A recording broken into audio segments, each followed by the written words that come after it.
asalaamaaleykum wa rahmatullahi wa barakaatu. sama mbokki taalibe yi murid yi maa ngi leen di laabiire ngir jëmmi sëriñ bi ci saafarawu ci tawat jum mën a doon moo xam tawati docteur la tawati zahir wala tawati batin jumu ci mën a doon rek sëriñ bi andil na lu xasida goo xam ne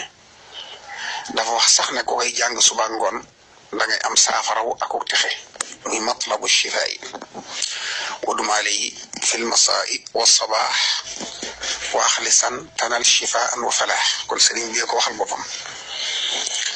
ko koy jàng suba ak ngoon da nga amuk wér waxtu ne da ngay amuk saafarawu tawat du la sonal mukk te da nga amuk texe kon xasida gu mata bàyyi xel la te sëriñ bi moo ko bind mu leer nañ kenn waxalu ko kon xasida gaangoo gi waaye nag dafa am secret bu ma ci génne ngir ko tawat ba noppi ba tawat ji jaaxal ko moo xam tawat ju mën a doon ci xeeti tawat yi boo ko defee yàlla mën na ko suturaal ci daraje sëriñ bi ak barkeb xaside gi mu daal di saafara woon loolu moo di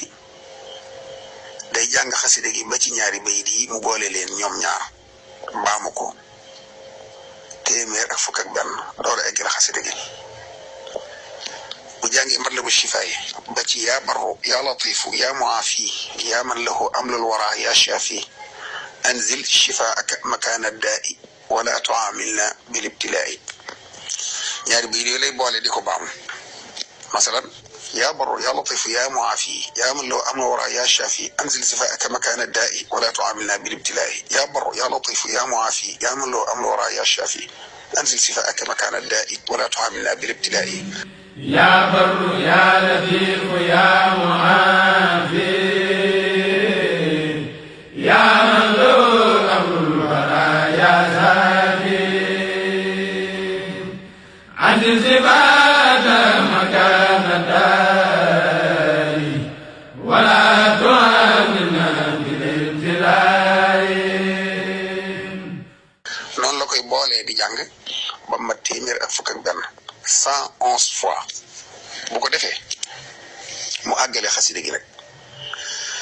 ba ci kamastafa fa xasida ga yam loolu bu ko saxalee ab diir rek yàlla dana ko may ak wér bu dee ku ko mënta jàng ñu jàngal ko tifli ci ndox mu naan ci raayu ci